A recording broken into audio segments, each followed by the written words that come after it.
Welcome to the era of bad takes, the day and age where it's no longer popular to simply give credit where credit is due, a time where people like Bart Scott get paid more money than most to make fake arguments about the Chiefs that simply defy reality. Well, in this video, we're going to take a look at some of his worst takes about the team and the AFC West overall and easily dismantle them. But first, how about those?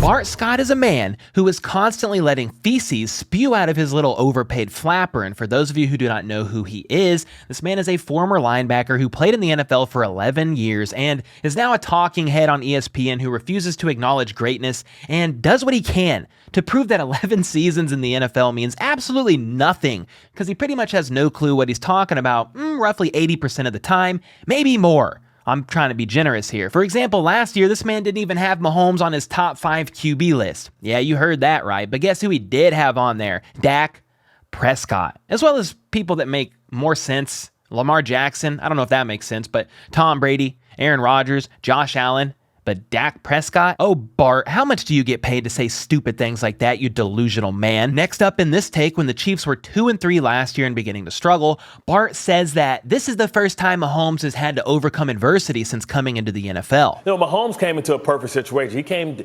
to a team that was ready to win now, so he doesn't know what adversity feels like. All right, let's address this first part where he says Patrick Mahomes came into the perfect situation. He came to a team that was ready to win now. Well, Alex Smith was 1-4 in the postseason while with the Chiefs and was 0-2 at home, and in 2017, Alex Smith couldn't even win in the wild card round against the Tennessee Titans. So tell me, what happened after that, Bart? AFC Championship. What about the year after that? Super Bowl win. Year after that, Super Bowl appearance. Year after that, AFC Championship appearance. Yes, the Chiefs lost the 2018 AFC Championship, but it was the first conference championship appearance from the Chiefs since 1993. I was 2 years old, and Alex Smith couldn't get them there, and he had Andy Reid, Tyreek Hill, Travis Kelce, Kareem Hunt, Eric Fisher, Mitchell Schwartz, Chris Jones, Justin Houston, Derek Johnson, and Marcus freaking Peters. I mean, don't get me wrong, I have a ton of respect for Alex Smith, and it's no shade to him. It just gets tiring when people discredit Mahomes because he was drafted onto a team that was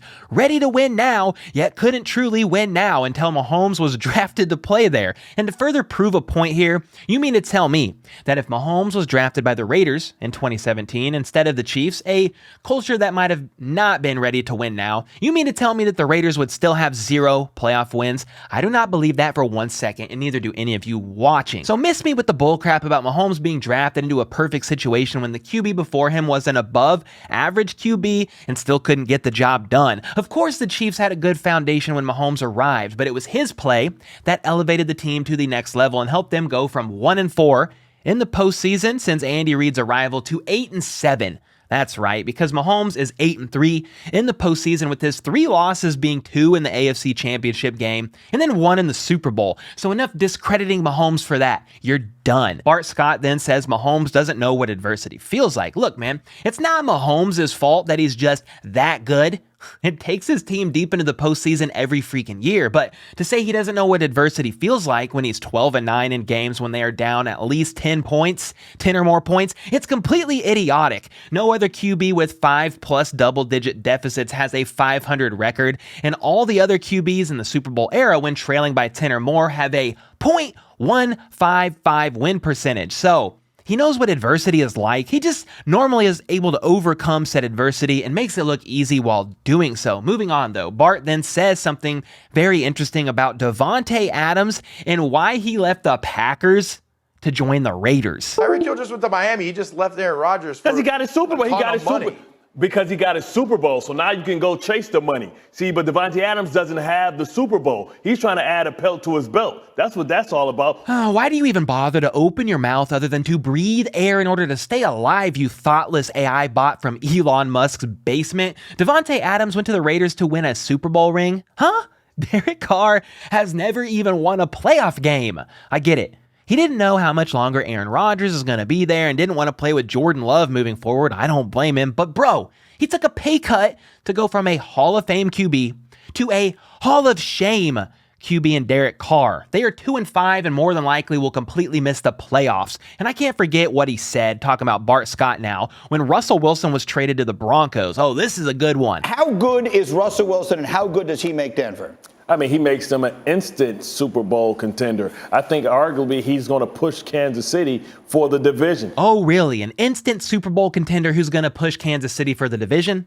How's that working out, Bart? Now, we know Denver's not doing well at the moment. They have a high-powered defense, yes, but the team is scoring an average of 15 points per game and have really been struggling, to say the least, but their greatest issue, an inability to score on offense, is something that doesn't seem to matter to Bart Scott. Maybe it's because he played on defense in the NFL. I don't know, but he says the Chiefs are lopsided, and with their defense being the worst in the AFC West, they're not going to win games when it matters, won't be a Super Bowl contender, and more than likely won't even make the playoffs. I think the Achilles heel is going to be your defense, because I think maybe you have the fourth best defense within the division.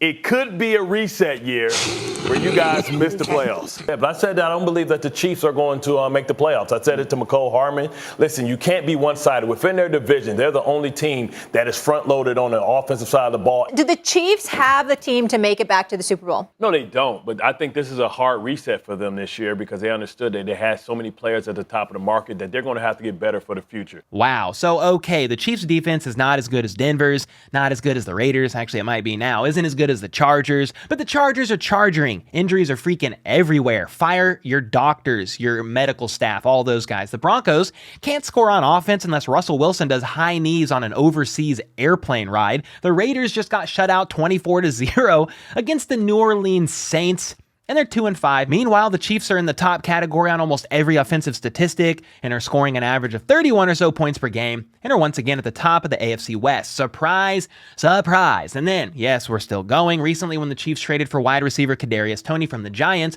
Bart Scott said that Kadarius was now the best receiver on the Chiefs, hands down. Toney is the best receiver on their team right now. On the Chiefs. Right now. A guy that has done literally nothing at the NFL level, and now he's the best. This dude's a problem, man. There's a little bit of risk here because the guy is always hurt. It's no risk for Andy Reid. He's a third-round draft pick. I think you're overreacting. I promise you, I swear I am not. He's Tyreek Hill. I swear he's Tyreek Hill. So you can just send him? Look, man, I'm glad Toney is here. I'm freaking stoked about it, actually. But to say he's the best wide receiver on the team is wild. Kadarius has been injured for nearly half of the NFL games he's played in. He's been here a season and a half in the NFL and is now better than Juju, who's had 1,000-yard seasons, better than MVS. I mean, don't get me wrong. I think Kadarius has great potential upside and could very well be an elite receiver in the Chiefs offense. But the reason why Bart Scott thinks very highly of Kadarius is because he thinks very highly of Tyreek Hill, mainly because he's no longer with the Chiefs now. Imagine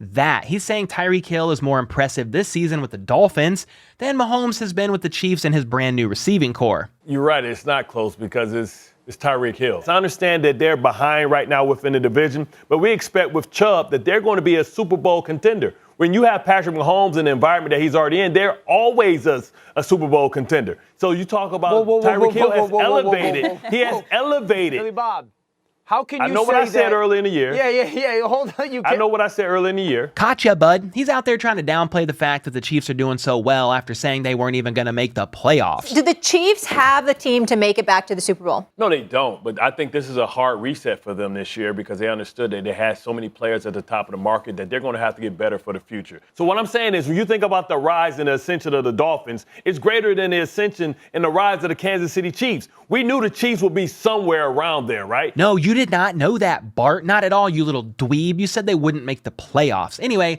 Bart goes on to say that Tyreek doing well is more impressive because Mahomes is in a good system with Andy Reid, and as long as that system exists, they will always be a Super Bowl contender. Well, Mr. Scott, you can't have it both ways. It can't be the Chiefs are having a reset year, won't make the playoffs, Denver will push them for the division, but now they are always a Super Bowl caliber team if Mahomes has Andy Reid in the system in place with players alongside him like Travis Kelce. But they lost one person. They only lost one person. Tyreek Hill traded in all his cards. My God, do I really have to break this down? They didn't lose just one person. DeMarcus Robinson, Byron Pringle, Darrell Williams, Tyrann Mathieu, Charvarius Ward, then of course Tyreek Hill, Anthony Hitchens, the list goes on.